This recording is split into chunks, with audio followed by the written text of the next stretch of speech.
자, 3월은 대부분의 법인들이 법인세 신고를 하는 달입니다. 3월 31일까지 하셔야 되는데 3월 달에 법인세 신고를 하는 이유는 대부분의 법인들이 12월 말을 사업연도 종료일로 하고 있죠.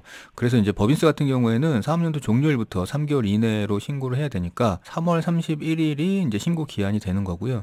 그리고 이제 대부분의 법인들이 그렇다 보니 3월 달이 되면 많은 법인들이 법인세 신고를 하게 되는데, 뭐 금융기관이나 뭐 보통 이런 쪽은 사업연도가 4월부터 3월인 법인들도 있어요. 그러니까 그런 경우에는 이제 6월 달에 법인세 신고를 하게 되죠. 근데 여하튼 간에 주위에 있는 대부분의 많은 법인들은 3월 달에 법인세 신고를 하시게 되고요.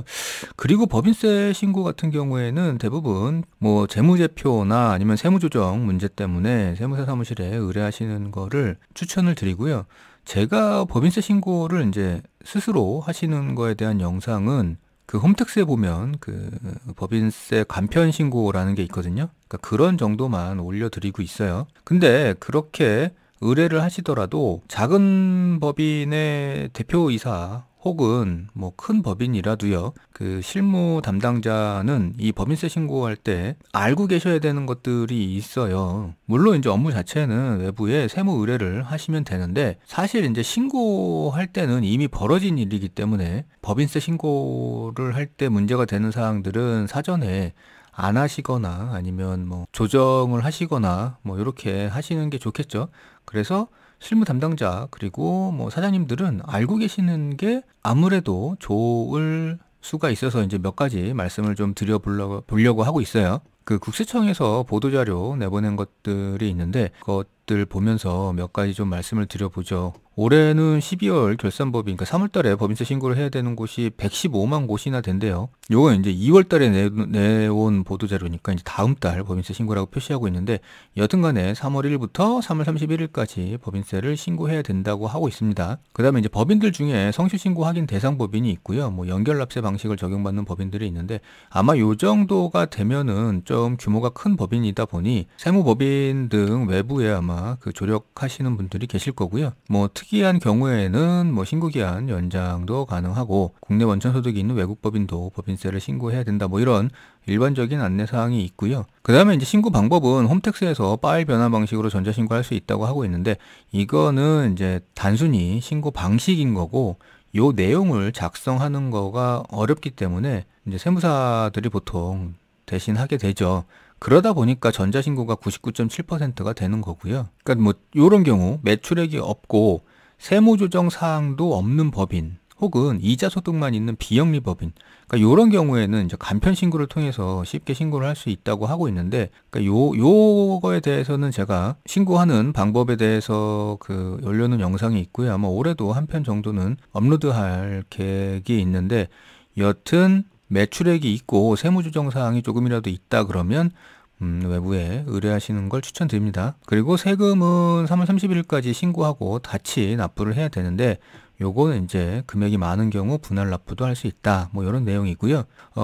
지금 이제 말씀드리는 거는 여기서 그 사례로 내보내고 있는 고의적 탈세 사례 뭐 이런 거 하고요. 그 다음에 뭐 자주 하는 실수 뭐 이런 것들을 좀 나눠서 말씀을 좀 드려볼게요. 일단 그러기 전에 그 홈택스에 보시면 법인세 신고 화면에서 여기 신고 도움 서비스가 있어요.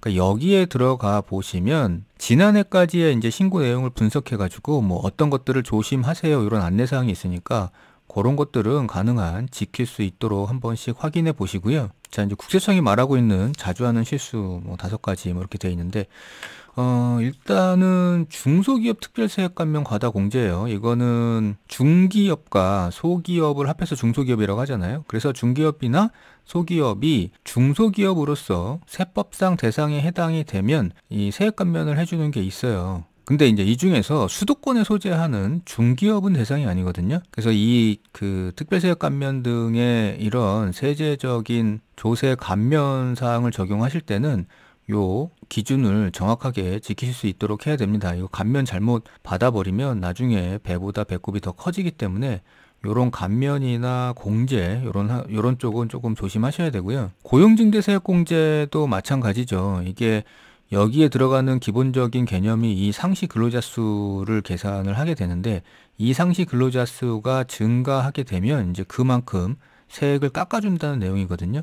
그러니까 요 세액을 깎아주는 게 꽤 크기 때문에 종종 이렇게 상시 근로자 수에 포함하면 안 되는 사람들까지 넣어가지고 그 계산을 하시는 경우들이 있어요. 그래서 요것도 조심을 하셔야 되고요. 그 다음에 이제 최저한세 적용 대상, 그러니까 요건 조금 어려운 내용인데, 최저한세 적용 대상 세액 공제가 있고 적용이 안 되는 세액 공제가 있는데, 요거를 이제 최저한세 적용 대상 공제를 받게 되면 농어촌 특별세를 이제 신고 납부를 해줘야 되는데, 요거를 이제 순서를 바꿔서 공제를 해버리면 이 농어촌 특별세가 안 나올 수가 있거든요.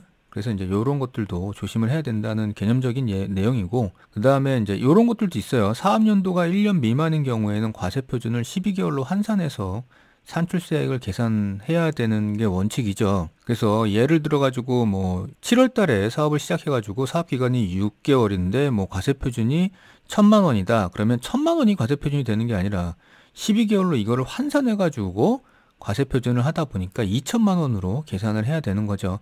그러니까 이런 것들도 이제 주요한 실수 사례라고 안내를 하고 있는 거고요. 그 다음에 이제 세액공제 2월액 과다 신고인데, 이게 세액공제 중에 그 2월이 되는 것들이 있어요. 근데 그런 것들 중에 작년에 이미 세액공제를 받았는데 2월 공제 신청서에 기입을 한다거나, 아니면 이미 2월을 했다 그래도 소멸했는데 그거를 계속 이제 2월액에 포함해가지고 나중에 공제를 받는 뭐 이렇게 하고 있는 경우도 있는데, 이런 것들도 이제 주의를 하라는 거겠죠? 그 다음에 이제 고의적으로 지금 빨간색으로 표시를 해놨는데, 고의적으로 탈세한 사례를 보여주고 있어요. 어떤 게 있냐 하면, 종종 이런 거 물어보시는 분들이 꽤 계시거든요. 그러니까 특허권을 대표가 이제 내는 거예요, 특허를. 그래서 특허권을 대표 명의로 갖고 있다가 그 특허권을 법인에 비싸게 파는 거죠. 이제 이렇게 되면은 뭔가 합법적으로 물건을 판매하고 법인에 있던 돈을 내가 가져오는 것처럼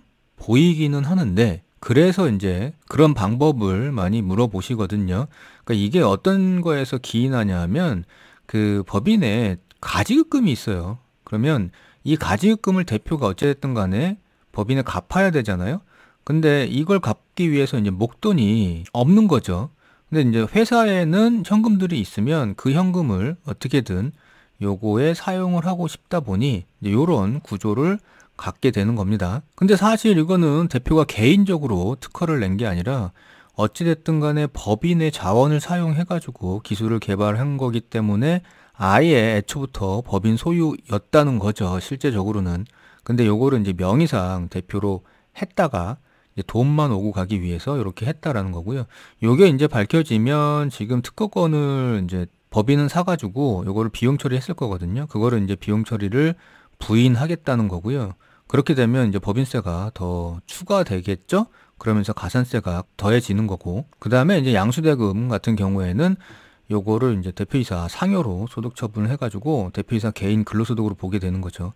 그럼 대표이사는 관련해가지고 세금을 내야 됩니다. 그 다음에 이제 고용위기 지역 내에서 임가공 용역을 제공하는 법인이 이런 경우에 이제 창업기업에 대해서는 세액 감면을 해주고 있는데, 여기에서 이제 명의상 실제적으로 사업을 창업하는 게 아니라 명의자만 바뀌어가지고 요거를 창업이라고 꾸미는 거, 이런 거 하지 말라는 거죠. 그 다음에 이제 이런 경우들도 꽤 있거든요. 그러니까 그러니까 대표이사 개인이 그 주택을 사면은 여러 가지가 이제 문제가 생기다 보니 법인 명의로 이제 주택을 사는 거죠. 그리고 당연히 이제 그 집에서 대표가 살겠죠, 가족하고. 그러니까 요런 경우에는 이제 무상 사용을 했다고 지금 여기서 얘기를 하고 있는 거예요. 그래서 이렇게 되면 주택을 그 유지하기 위해서 들어간 비용 모든 것들은 사실 실제 사용을 대표이사 개인이 하고 있으니까 대표이사가 내라는 거죠.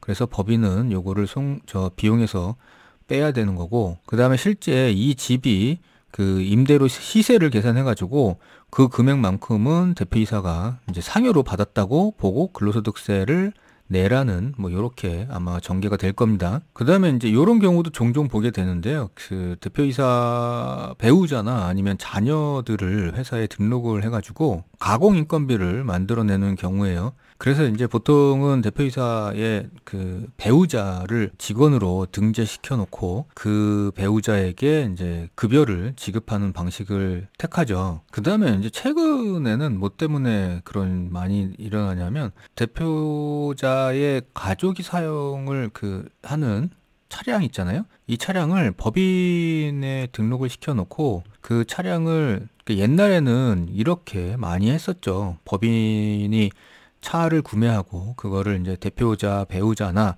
아니면 자녀가 타고 다니는 일이 종종 있었거든요. 근데 이제 그 이후에 2016년도부터인가 이런 업무용 승용차에 대해서 제한이 가해지면서 임직원 전용 보험을 들지 않으면 비용 처리를 못하게 돼버렸어요. 그러다 보니 임직원이 아닌 대표자 가족은 이 차량을 탈 수가 없죠. 그래서 이제 그런 이유로라도 대표의 배우자나 가족을 여기 이제 법인의 직원으로 등재를 시켜놓는 뭐 이런 경우들이 있는데, 실제적으로 뭐 세무조사나 이런 것들이 나오게 되면 어쩔 수 없이 이거는 밝혀질 수밖에 없어요. 뭐 증빙이 없으니까요, 실제로. 자, 이렇게 해가지고 뭐 실수를 자주 한다거나 아니면 탈세를 했다거나 뭐 이런 사례들을 국세청에 안내한 것들 몇 가지를 좀 봤어요. 그래서 법인을 운영하시는 대표자분들이나 아니면 법인에서 실무를 하시는 실무자분들은 이런 사항들을 유의를 하셔가지고 법인세 이제 신고 내역을 관리를 하시면 좋을 것 같습니다. 감사합니다.